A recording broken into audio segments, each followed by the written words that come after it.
Welcome, ladies and gentlemen, to a full penny box hunt. Let's not waste any time and get right into it. As you can see right here, this box is still sealed, and I'm going to open it on camera so you know that nothing gets planted in it, assuming we get something, good enough in this box that would warrant planting. But we'll see. Just gonna pull it open. It's got all the glue on it still. There we go. We're open, and our first look at the enders here. Don't see anything that really stands out to me, but that doesn't mean there's nothing good in it. Saw a date there. No, it's 70s. Okay. Alright. We're just gonna get started. But before I open the first roll, I just want to show you my thought process for searching pennies, how I do it, and what I look for.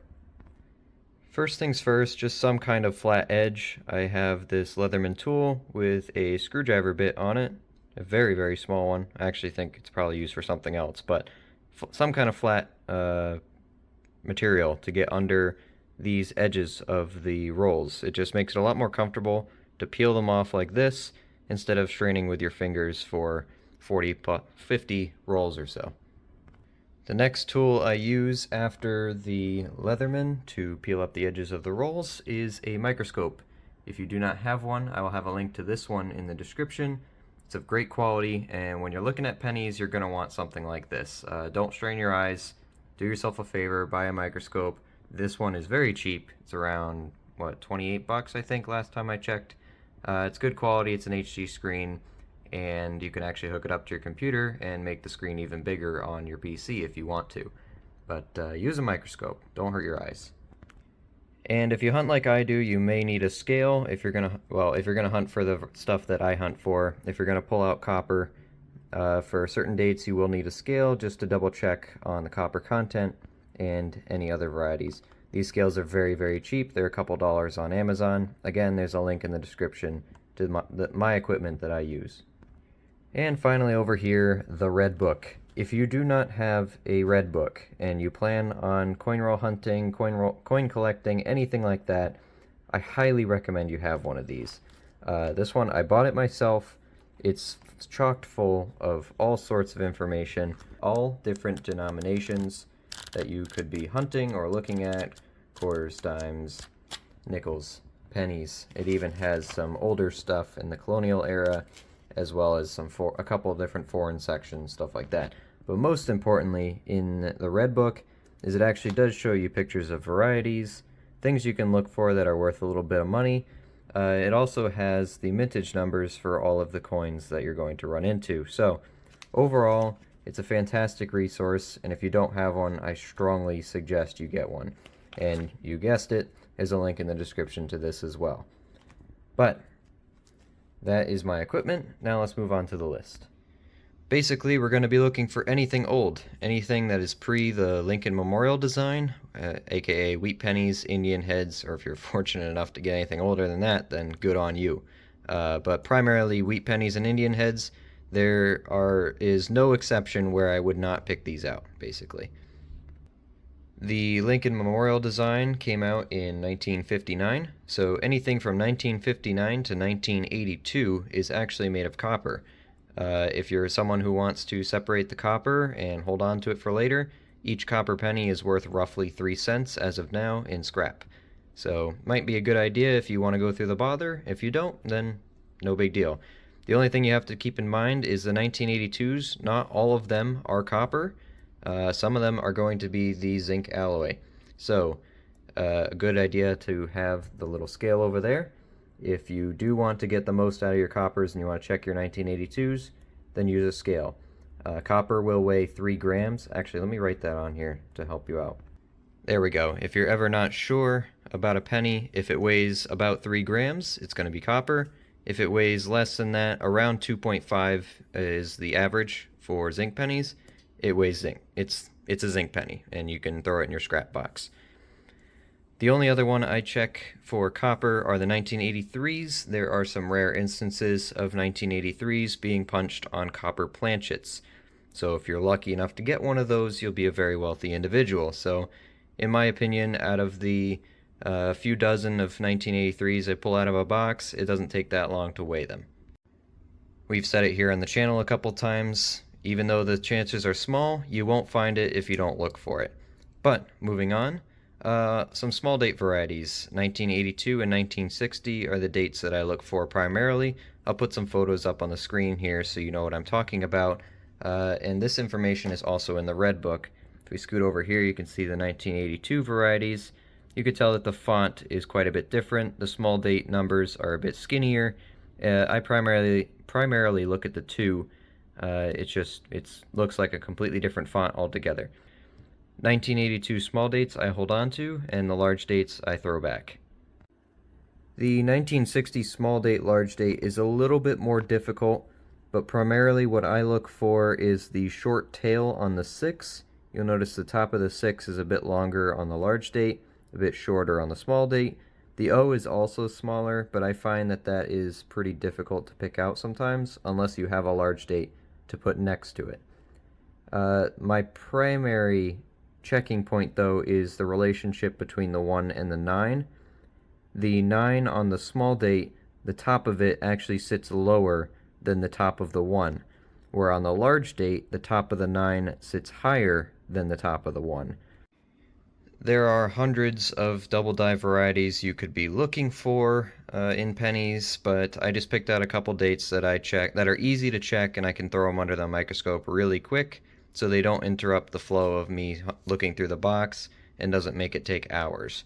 So for double die obverse, or double die on the Lincoln face side, I look for 71s, 72s, 84s, and 95s. I completed my parentheses before I remembered the 95, so that's why that's there. And then double die reverse on the memorial side, we check the 83s. Now if we come over here to the red book, you'll see on the 83s there's a doubling on 1 cent. So I usually just check the 1 area under the scope. If I don't see it, I'll throw it away. Well, I'll set them in a pile and weigh them later for that infamous 83 copper. But 84, for example, the doubling happens around the ear of Lincoln. On the Lincoln side, you can see it right here. That's the variety. The 95, the doubling is in God We Trust on the front. If we go back a little bit more obvious ones. The 72 is a popular one. I definitely check all of these for the doubling in God We Trust. So there's multiple different varieties you can look for. There are also, some of the big ones are listed here in the red book as double die obverse. They give you a rough idea on the price. So again, the odds of you finding it are pretty small, but they are out there, and you can't find it if you don't look for it. So look for it.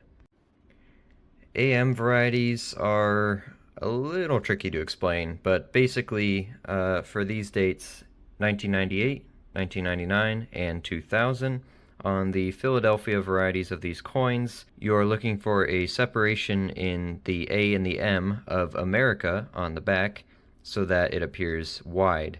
Most of these that you'll run into, you'll see that they're almost attached, the A and the M together, but the wide AM is actually what the proof die was set up to do. So what they did is they accidentally struck some business coins, business planchets meant for circulation with the proof die, which created this separation in the A and the M. And it's the opposite for the 1992s. The A and the M are usually wide, and you are looking for them to be close together, pretty much touching, instead of the wide. So just opposites. I write these down because they are tricky to remember, but you get the hang of it eventually. These are also listed in the red book. Finally, I personally collect any kind of San Francisco mints. Living on the East Coast, I don't run into a lot, so for me it's worth picking them out. But if you live on the West Coast and you run into these all the time, maybe it's not worth it for you. But keep an eye out for the proofs nonetheless, with S-mints or without S-mints. Pay attention to that, because I think proofs are always worth picking out of circulation. I also like finding foreigns in my currency. I like the Canadian coins. You'll find probably a lot of Bermudas in American currency, and if you're lucky, you'll find some other ones. So any kind of foreigns are good for us. and then anything that's of good quality, some blazing coppers or anything like that to fill your books, fill your collection. And just remember at the end of the day, when we talk about coin collecting here, you are the coin collector. You're going to collect things that you enjoy having, you enjoy collecting. So don't let anyone tell you that you shouldn't collect that, shouldn't collect this. If it makes you happy and keeps you interested in the hobby, you collect whatever you want. I'm just showing you what I look for in the boxes and what I hold on to. So there we have it. Here is roll number 1 of this box. We're going to crack into it. We've already spent a lot of time already. Let's not waste any more. Here we go. So here we are. Roll number 1 is done. I'm not going to stop after every roll. I'll stop every couple, or if we find something really good. These are all the ones I'm going to be putting back, sending back to the bank. This is my pile of copper that I picked out. We found a few little things. One, we did find a wheat penny, our very first one right here, and it is a 1936. Actually, not a bad date at all. Usually you'll run into a lot of 1950s, in the 50s, I mean like 50 to 58. So anything before that is usually considered a good find, so a 36 is good. I also found these two, the more boring one. I just found this more nicer 2005. I might use the reverse in one of my books or something like that, but this is a personal thing. You don't have to collect those if you're not interested in them. But this one did catch my eye. It's a 2007. It's a little beat up, but it's got some interesting color going on. And I like the ones that stand out like this. They're a little bit out of the ordinary, and they're kind of pleasing to the eye. So again, this reverse might look good in one of my other books. So that's just what I keep out. So that was roll number 1. Pretty good already. Just the one wheat penny is good enough, even if you don't collect this stuff. So one for one with the wheat pennies and the rolls.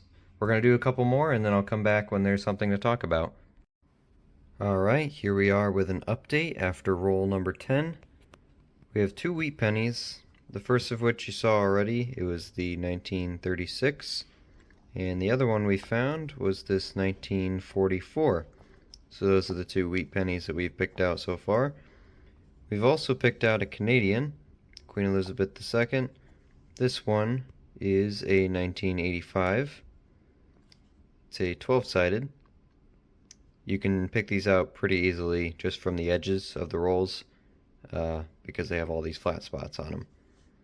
And also, something I forgot to put in our list, there's 4 different 2009 designs. I collect all of them, so I pick them out when I see them.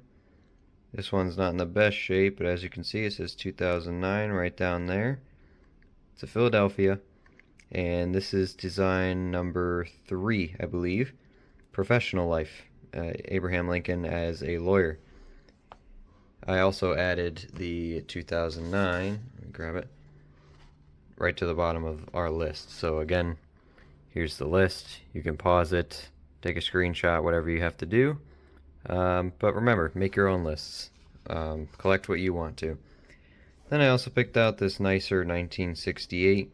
Whenever I find coppers in good shape like this, with good luster left on them, sometimes I'll set them aside. They might upgrade my books. I also have a small pile of coppers over here that are considered blazers. So the rest of the coppers are all in this jar so far. We have a pretty good jar of them so far, but a little slow on the actual collection finds. But we'll keep going. I'll bring you back in if anything's exciting. Otherwise, I'll see you with an update from the next 10 rolls. I'm pulling you back in here for a second because I just laid out roll number 13. And I saw something that I always like to see. You might be able to see the rim there, right here. I saw it just like this. I saw those Roman numerals, the 5 and the 1, making it Roman numeral 6. So that means that we have a King George VI sitting right there. It is a Canadian coin. I do love finding these, and I'm always looking for new dates that I don't have. So let's take a look at them. There it is, King George. It's a little beat up on this side, but that's fine. Let's see what the date is. Oops, as I flip it over. Let's see what the date is. Oh, Canadian flips this way.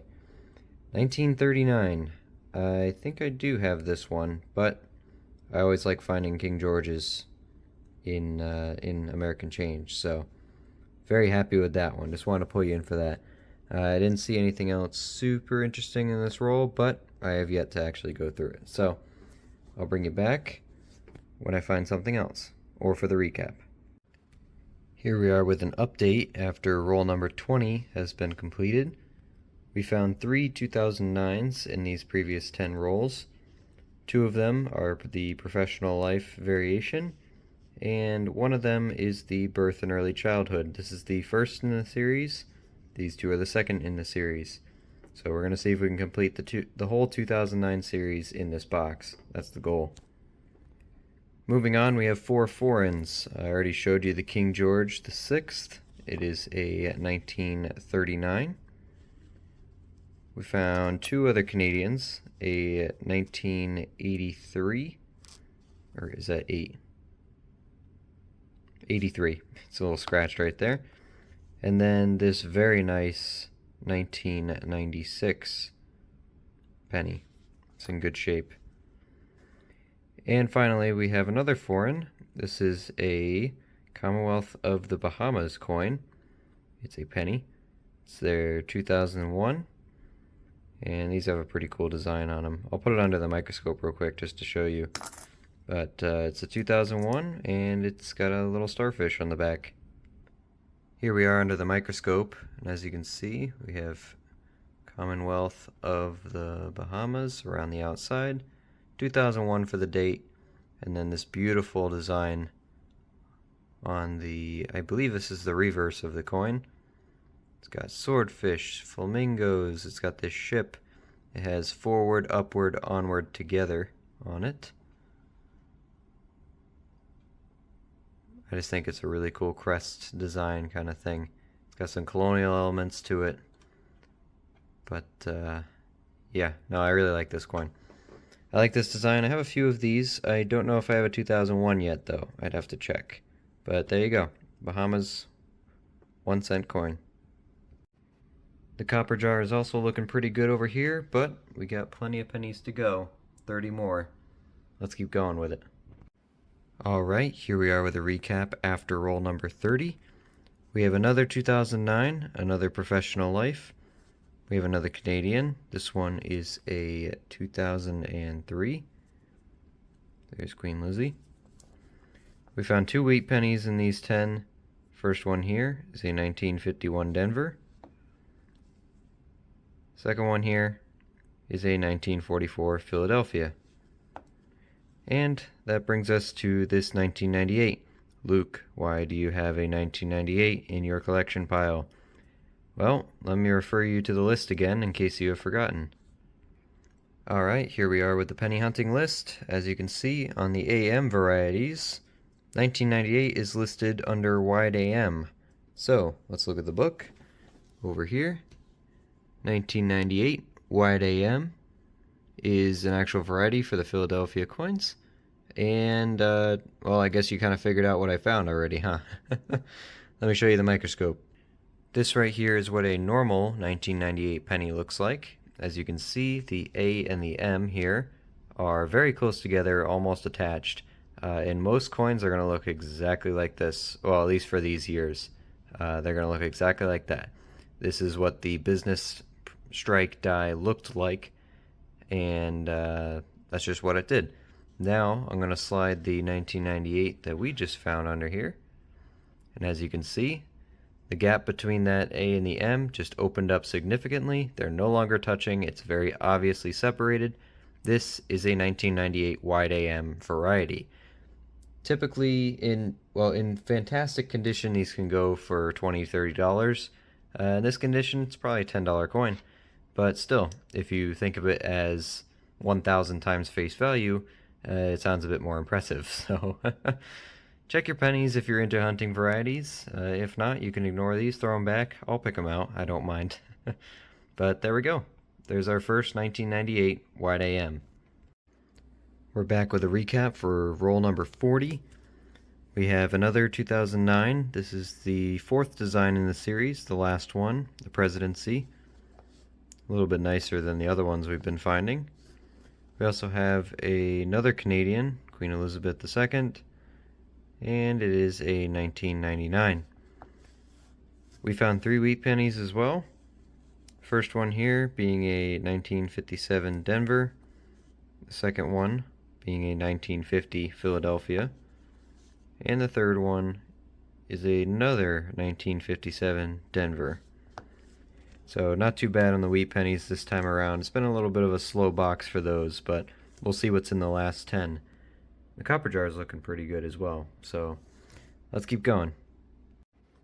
Alright, we just did the last 10 rolls in the box, and this is what we picked out. 3 more Canadians. We have a 1987, 1964, which is actually the young head. Very young Queen Elizabeth on the obverse there. And we have a 1992. These ones are specially dated because it's a special anniversary. I don't remember what this one is, but it says, see if it'll focus, 1867 to 1992. I don't remember this one, so someone say it in the comments. What that is commemorating. We did find 4 wheat pennies as well. We found this beautiful, very lustre, very shiny 1957 Denver. Not a hard date to find, but it's always nice to have them in this condition.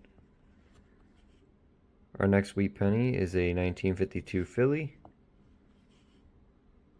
followed by a 1945 Philly, and finally our last wheat penny of these 10, a 1957 Denver. We also picked out a 1960 Denver, and this is actually a small date variety, and I'll get the microscope here in a moment.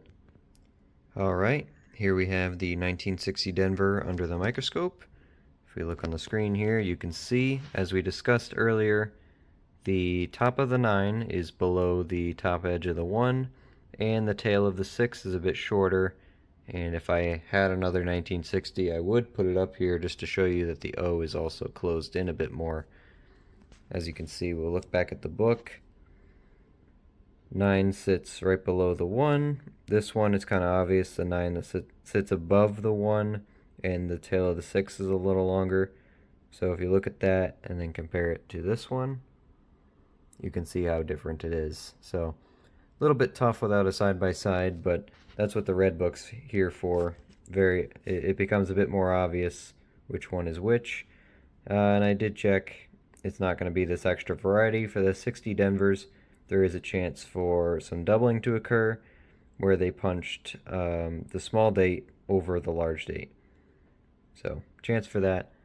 This one doesn't have it, obviously. You'll know it when you see it. But this explains the importance of having a red book, something that can show you all this information. So again, a link to one of these is down in the description from Amazon. It is an affiliate link, but I bought this one myself. I wholeheartedly endorse these things. So check it out, and if you're getting into coin collecting and you don't have this book, it is a very useful resource to have. So, and there's a lot in this. It's definitely worth the money, so at least check it out. So there you have it, everybody, our final results from hunting 50 rolls of pennies in a bank box. We picked out 11 wheat pennies. Not too bad of a haul at all. This really nice 1957 was definitely a highlight. And our oldest was this 1936 Philadelphia. Not too bad at all for wheat pennies. I just knocked over all my 2009s. And for Canadians, we picked out 9 from a variety of dates. This 1996 looks really good. It's going to look good in the book. As for age, we did have one young head. This 1964, whoops, they flipped the other way. 1964 Queen Elizabeth II young head design. Keep it flipped up this way. And we did have a King George. It is a 1939, by far almost the oldest coin we had today. And there he is, King George VI, right there on the obverse. Always love finding these. Love collecting them. We also found another foreign coin, a Commonwealth of the Bahamas. It's a 2001. It's got the starfish on it. We found, let's see, there's 4, 5, 6. We found 6 2009s. We did not complete the whole set from this one box, but we did get 1 birth and early childhood, 4 of the, is it 4? Yes, 4. 4 of the professional life, Lincoln as a lawyer, and 1 of the presidency, final coin. And over here we had the 2 varieties. We had our 1960 small date. I also did have a big pile of 1982 small dates, but I find them more often, so that's why I'm not showing them off. But there's the 60. And of course we have our error/variety coin, our 1998 wide AM. I'm very stoked about this one actually, because we just found the 2000 wide AM on stream the other day when we were hunting some hand-wrapped rolls. So it just shows we can find these varieties in bank boxes as well. So very happy about this. Now we just need to find a 1999. Our copper jar also did pretty good. We almost filled it. Yeah, not too bad at all. So it didn't feel like there was a lot of copper in this box anyway. Relatively underperforming in that area, but for the collection finds, we can't be mad with a error variety, some other varieties, and especially the age of some of these coins. Can't be upset about that at all. So overall, I'm very happy with the hunt. Well, I think that does it for this video. Thank you guys very much for watching. Leave a comment down below which of these finds was your favorite. I definitely have my favorites here. And let me know what you collect, if it's anything that I have been overlooking. I'm always eager to learn, to see what drives other people in this hobby. If you're interested in seeing any of these hunts of different denominations live, we live stream pretty consistently. Just check the live section of the channel, and some upcoming streams should be scheduled already. I hope you had a good time hanging out with me, and remember, you can't find it if you don't look for it. Have a good one.